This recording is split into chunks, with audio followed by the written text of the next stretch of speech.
신앙 고백하심으로 새벽 예배 드립니다. 전능하사 천지를 만드신 하나님 아버지를 내가 믿사오며 그 외아들 우리 주 예수 그리스도를 믿사오니 이는 성령으로 잉태하사 동정녀 마리아에게 나시고 본디오 빌라도에게 고난을 받으사 십자가에 못 박혀 죽으시고 장사한 지 사흘 만에 죽은 자 가운데서 다시 살아나시며 하늘에 오르사 전능하신 하나님 우편에 앉아 계시다가 저리로서 산 자와 죽은 자를 심판하러 오시리라. 성령을 믿사오며 거룩한 공예와 성도가 서로 교통하는 것과 죄를 사하여 주시는 것과 몸이 다히 사는 것과 영원히 사는 것을 믿사옵나이다. 아멘. 88장 찬양합니다.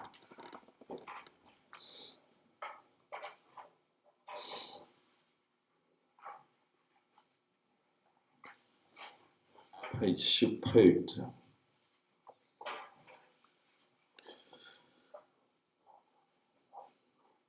내 진정 사모하는 친구가 되시는 구주 예수님은 아름다워라. 산 밑에 백합하여 빛나는 새벽별 주님 영원할 길 아주 없도다. 내 맘이 아플 적에 큰 위로 되시며 나 외로울 때 좋은 친구라. 주는 저 산 밑에 백합 빛나는 새벽별 이 땅 위에 비길 것이 없도다.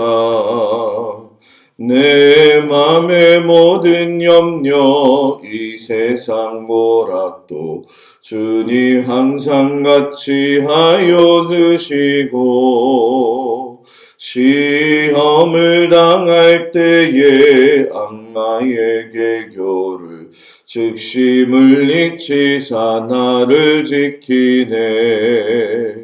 온 세상 날 버려도 주 예수 안 버려 끝까지 나를 돌아보시니. 주는 저 산 밑에 백합 빛나는 새벽별 이 땅 위에 비길 것이 없도다. 내 맘을 다하여서 주님을 따르면 길이 나를 사랑하리니. 물불이 두렵지 않고 창검도 겁없네. 주는 높은 산성 내 방패시라. 내 영혼 먹이시는 그 은혜 누리고 나 친히 주를 뵙기 원하네. 주는 저 산 밑에 백합 빛나는 새벽별 이 땅 위에 비길 것이 없도다.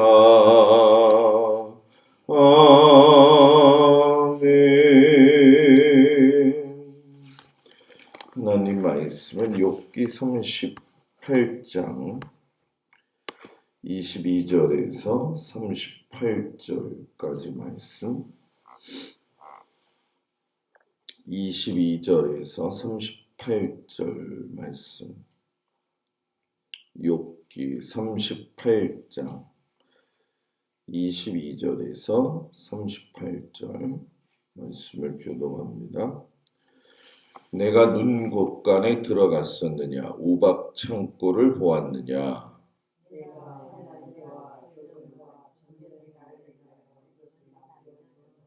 광명이 어느 길로 뻗치며 동풍이 어느 길로 땅에 흩어지느냐.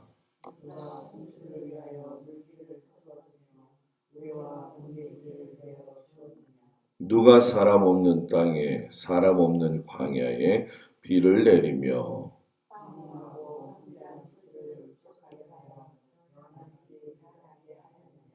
비에게 아비가 있느냐 이슬방울은 누가 낳았느냐.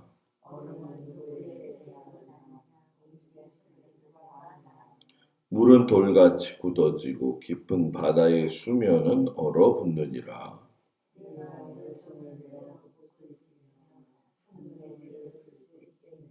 너는 별자리들을 각각 제때에 이끌어낼 수 있으며 북두성을 다른 변들에게로 이끌어갈 수 있겠느냐.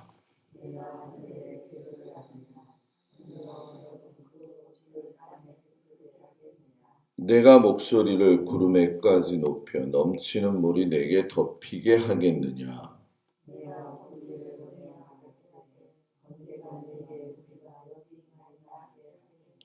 가슴 속의 지혜는 누가 준 것이냐? 수탉에게 슬기를 준 자가 누구냐?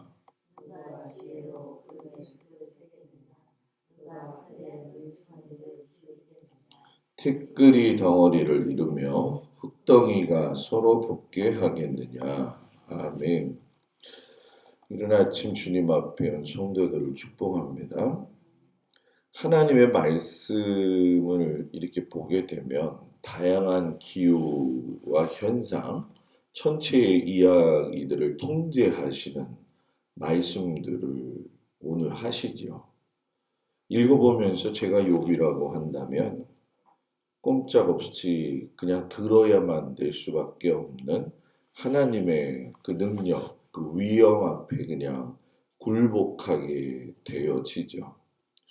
우리가 경험하는 이 세계에서 단지 살아간다는 것만 생각하지 말고 기후, 또 천체, 자연의 섭리를 이렇게 유심히 조금만 살펴본다고 한다면 창조주 되신 그 하나님의 놀라운 섭리가 담겨져 있구나 하는 것을 우리가 알 수 있게 되죠. 어제 하나님이 하신 말씀은 사람이 시간 안에서 제한된 존재라고 하는 것, 그리고 그 시간을 이끌어 가시는 분이 하나님이시다라고 하는 것을 강조하셨다고 한다면 오늘 말씀에서 보게 되면은 사람이 경험하는 그 천체, 곧 하늘의 현상을 아주 깊게 다스리시죠. 다루시죠. 비, 또 뭐 이슬, 얼음, 서리가 어떻게 생겨났는지 너는 알고 있니? 욥에게 첫 번째 이렇게 발언을 하시면서 이야기하시는데 이 자연 현상에 대한 부분은 실상 그냥 하나님이 말씀하시는 것 같지만은 욥이 하나님에게 반박하고 또는 의문을 제기하면서 이야기했던 모든 것에 대한 응답입니다. 그래서 이것도 욥기 3장이 욥이 하나님 앞에 반박했던 그 부분을 들어가지고 이야기를 하시는 거죠. 우리가 볼 때 하찮았던 그 이슬방울, 하나님이 그 이슬방울은 누가 낳았냐? 얼음은 누구의 태에서 태어났느냐? 공중의 서리는 누가 낳았느냐? 욥이 생일을 저주했던 거 아마 기억하실 거예요. 3장 11절인가요? 거기에 보면 어찌하여 내가 태에서 죽어 나오지 아니하였던가 이런 이야기를 하면서 자신의 출생, 자신의 존재를 비관하고 거부했던 욥에 대해서 하나님이 비, 이슬 또는 얼음, 서리 이런 것들을 이야기하시면서 26절, 27절의 말씀을 이야기하시죠. 누가 사람 없는 땅에 사람 없는 광야에 비를 내리며 황무하고 황폐한 토지를 흡족하게 하여 연한 풀이 돋아나게 하겠느냐. 사람이 살지도 않는 광야에 왜 비를 내리시겠냐는 거죠. 하나님은 생명을 살리시는 분이기 때문에 너가 태에서 나온 것을 비관하는 것, 그것은 잘못된 것이다. 악인을 취급하는 그런 마음으로 너를 대한 것이 아니시다. 너가 아무리 황폐한 인생 가운데 저 강야 같은 삶을 살고 있었어도 나는 너에게 은혜를 베풀었었다. 광야의 저 핀 꽃을 보라. 이 얘기를 하면서 하나님이 욥에게 말씀을 하고 계시는 거죠. 그리고 나서 이제 또 천체에 대한 이야기를 하셔요. 나는 구름과 비를 통제하고 있다. 이 천체에 관한 말씀들을 연속해서 계속 이야기해요.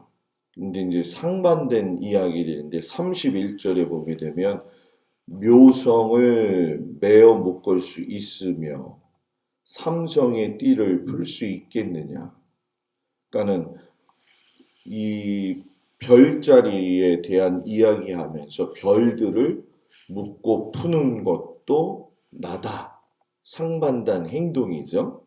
그리고 32절에 가서는 너는 별자들을 각각 제때에 이끌어낼 수 있으며 북두성을 다른 별들에게 이끌어 갈 수 있느냐. 이끌어내고 이끌어 갈 수 있느냐. 유사한 행동에 대한 하나님의 권능의 능력을 이야기하시죠. 그리고 그 뒤에 쭉 33절에도 보면 내가 하늘의 궤도를 아느냐. 하늘로 하여금 그 법칙을 땅에 베풀게 하겠느냐 하면서 하늘과 땅을 또 대조하셔서 이야기를 하시고 그 안다는 것과 펼친다는 것과 연결도 하시고 또 궤도라는 말도 하시고 법칙이 있다라고 하는 것도 말씀을 하시죠. 그러니까 우주 전체가 돌아가는 게 하나님의 질서 가운데에서 돌아가고 있다라고 하는 걸 내가 통제하고 있고 내가 주관하고 있다라고 하면서 전체를 아우르는 창조 전체를 아우르는 그 주권자가 바로 나다라고 이야기를 하셔요. 그러면서도 우리가 보면은 그 37절에 가서도 구름의 수를 세겠느냐 누가 하늘의 물주머니를 기울이겠느냐 이게 여러분 다 무슨 뜻입니까? 비에 대한 이야기잖아. 비를 내리는 것도 안 내리는 것도 나야 라고 말씀을 하고 계시죠. 그래서 참 이 36절에 보게 되면 가슴 속의 지혜는 누가 준 것이냐. 수탉에게 슬기를 준 자가 누구냐.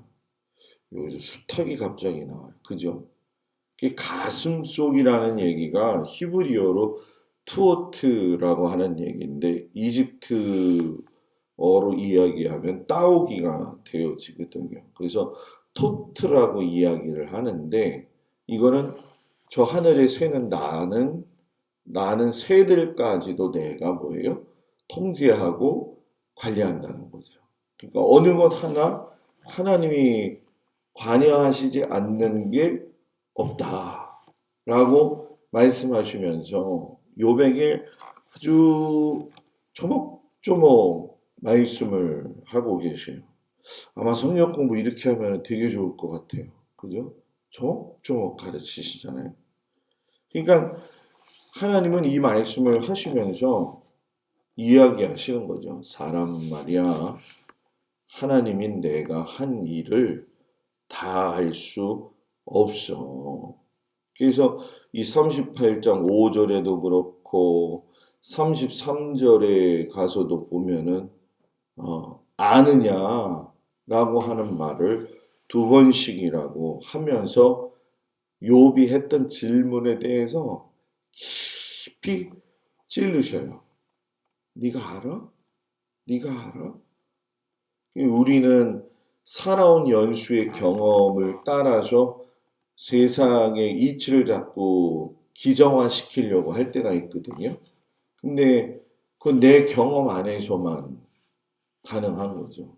하나님도 아는 것이 마찬가지예요, 여러분. 지금 욥은 고난당하기 이전에도 하나님을 경외하는 법을 알고 있었지만 고난을 당하면서 하나님과 반박하고 씨름하면서 하나님을 더 깊이 알아가요. 그러니까 여러분들도 그렇고 저도 그렇고 한번 심각하게 물어봐야 될 게 있어요. 내가 아는 하나님은 어디까지인가?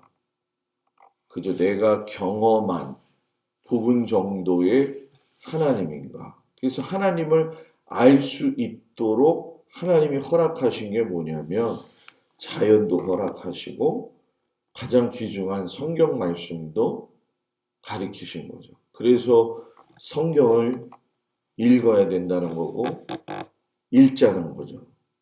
그래서 내년 1월 1일은 이제 새벽 예배가 없지만 1월 2일부터 새벽 예배 이제 주보 틀이 좀 바뀌고 그리고 성경을 읽고 그날 와서 장수가 좀 있으면 한 장을 선택해서 읽고 여러분들이 우리 다 표가 나가니까 집에서 그것만 읽고 이렇게 새벽 예배 드리고 그러면 성도들이 집에서도 읽고 그러면 거기서 간략한 내용들을 정리해 가지고 이제 알아간다는 거죠. 그리고 수요일 날에는 그걸 이제 모아 가지고서는 대표적인 장을 연결시켜서 시간 순으로 바라보면서 하나님의